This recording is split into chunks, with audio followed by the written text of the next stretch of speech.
14 horas. ¿Por qué hay tanto debate por estas listas? Se lo voy a preguntar a Melissa Molina, es periodista de Página 12, cubre este mundo de las candidaturas y de la política, y hoy escribió una nota explicando justamente por qué todavía están las listas abiertas y van a cerrar las 14 horas. Melissa, querida, ¿cómo te va? Hola, Rolando, bien, ¿y ustedes cómo están? Bien, bien. Bueno, ¿me explicás por qué hay tanto quilombo? Sí, ojalá hubiese una explicación certera, ¿no?, sobre lo que está pasando por estas horas en La Plata. Sí, el reunionismo, hasta ayer a última hora estuvieron en la gobernación el gobernador justamente Axel Kicillof, también Máximo Kirchner y Sergio Massa, porque siguen las rispideces con entre estas tribus, ¿no?, del peronismo con respecto a los lugares en las listas, con respecto a la lapicera. ¿Quién tiene la lapicera? Y me parece que la discusión y toda la rosca se está generando justamente por eso, ¿no? Porque hay una especie de arrancarle la lapicera a Máximo Kirchner que... ahí está. O sea, que la comparta. Por supuesto, bueno, hasta ahora eso nunca había ocurrido. En general, siempre la lapicera la tenía, Cristina Kirchner, digamos, como que hay una conducción y un armado claro. Explica un poquito qué es la lapicera, porque yo sé que es un término de la jerga, pero sí, por donde lo que yo deduzco es la última firma, o sea, la última palabra. La última palabra, quién define quién entra y quién no en la lista, digamos, hasta ahora, hasta en el último tiempo, el proceso ese lo llevaba adelante o Cristina o Máximo Kirchner, y cuando se sentaban a negociar, la última palabra la tenía, digamos, a esto le dicen la lapicera, ¿no? O sea, quien finalmente anotaba quiénes eran los candidatos y el que tenía la definición era Máximo Kirchner. Sí, incluso con muchas picardías, ¿no? Porque los apoderados los ponía, siempre los pone el presidente del PJ, y son los apoderados los que le dan la firma final a los nombres efectivos. Hay cantidad de anécdotas de la picaresca política, de uno que se levantó de una mesa diciéndole, sí, vos vas, y después le sacaron el nombre, y después cuando se enteró que no era candidato. También hay que decir que Máximo Kirchner es presidente del PJ de la provincia. Del PJ bonaerense, bueno, justamente. Entonces me parece que el trasfondo de este cierre de listas, y de hecho esta medida excepcional de extenderlo, el plazo era hasta el sábado a las 11:59, y bueno, finalmente estamos a lunes a las 9:30 de la mañana y todavía no están las listas presentadas de manera oficial.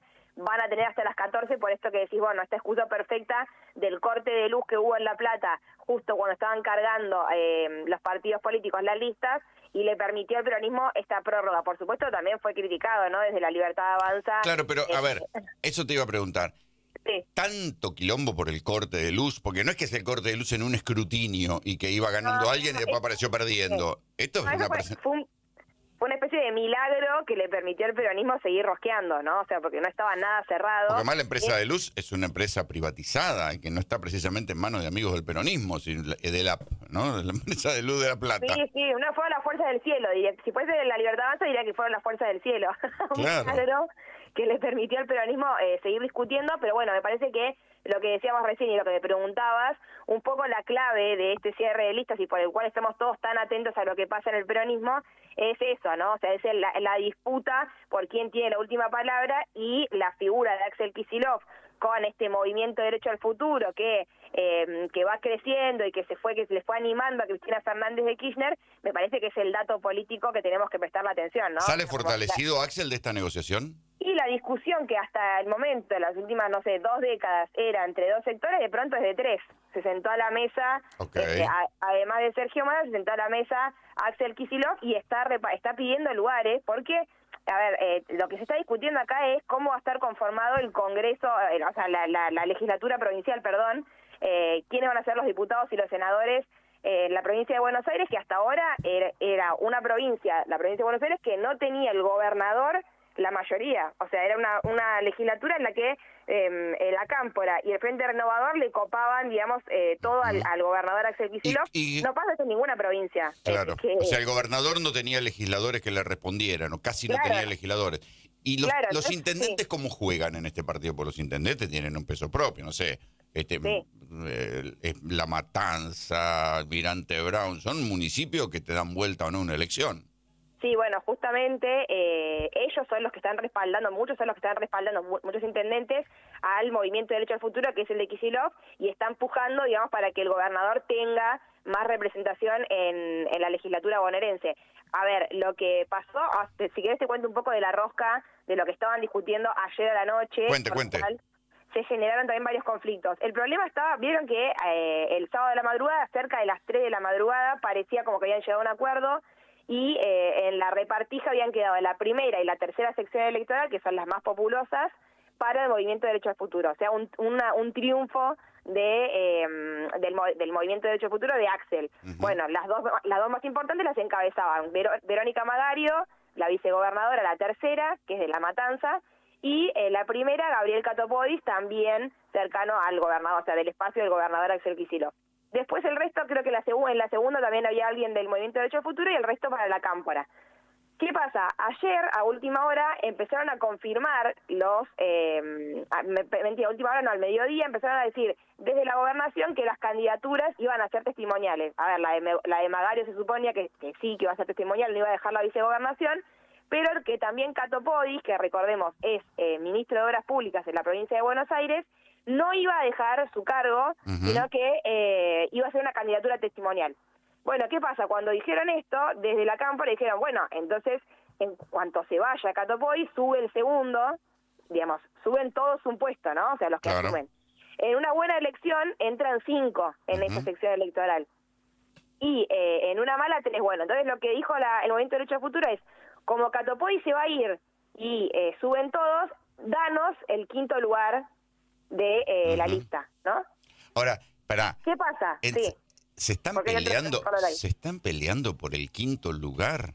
Y pero Rolo, son los que va a ser la legislatura futura que tenga o no Axel Kicillof. Claro, pero fíjate que se están peleando como si fueran opositores los que van en su propia lista. Sí, o sea, es una puja de poder muy grande entre los espacios. O sea, Kicillof está peleando para tener esos lugares en la legislatura y es 1-1. Pues porque teme una traición después, o teme que después no le voten las cosas como se pasó este año. Bueno, claro, por supuesto, esa es la discusión de fondo. Y ahí hay otro dato de color que si le daban el 5º al Movimiento de Derecho al Futuro, el que iba a entrar 5º era Leonardo Grosso de Movimiento Evita. Claro, que es el que está peleado con Catopodis en San Martín. Además está peleado con Catopodis. Entonces lo que le decía a la Cámpora es, nosotros no te podemos dar ese 5º porque le pertenece a otro espacio, que es el Movimiento Evita. Entonces, bueno, lo que decían desde la Cámpora es, no pongan, está bien, les dimos la primera y la tercera, no pongan candidatos testimoniales. O sea, o que Catopodis deje el ministerio o pone a alguien que pueda asumir. Te vamos a ir dando lugares a medida que vos vayas sacando los candidatos porque son testimoniales. O sea, muchas discusiones al filo, que todavía no estaban... Pero todo esto no lo podrían haber discutido antes. Y bueno, sí, o sea, de hecho lo intentaron y parecía que había un acuerdo, pero bueno, se vuelve a desarmar todo. Entonces yo ayer preguntaba, ¿pero esto que pasa en la primera sección electoral modifica también las otras secciones? Y sí, por supuesto, porque, por ejemplo, vos decís, te doy el 5º de la primera, el 5º lugar de la primera sección electoral, vos dame el 3º de la segunda. O sea, se empiezan a desarmar todos esos esa estructura provisoria que ya tenían casi cerrada, o que parecía que estaba cerrada el domingo, digamos, a la madrugada.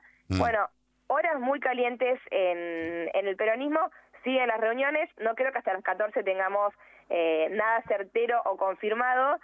Por ahora pareciera que esto, no sé, todo esto que habían mencionado con las cabezas de listas en cada una de las secciones, al menos pareciera que las cabezas van a quedar. Anoche confirmaban, bueno, las cabezas quedan. Pero bueno, te digo, hay que ver cómo queda el reparto. Sí. La rosca sigue. Sí, por supuesto. Espera que Fernando te quiere preguntar algo. Sí. ¿Qué tal, Melissa? ¿Cómo estás? Bien, ¿y vos cómo estás? ¿Alguna de las cabezas estas de las secciones fueron sorpresa o todas esas se suponía que son la gente esperada? No, todas se suponían, obviamente había discusiones, más que nada si iban a ser para Axel o para el kirchnerismo, digamos, ¿no? Por ejemplo, en la tercera sección electoral estaba la discusión de si iba a ser Verónica Magario o desde el kirchnerismo pujaban para que sea Mayra Mendoza. Había más discusiones con respecto a eso. Después también, por ejemplo, para la primera sonaban o Catopodis o Federico Achával también dentro de lo que es Movimiento de Derecho al Futuro.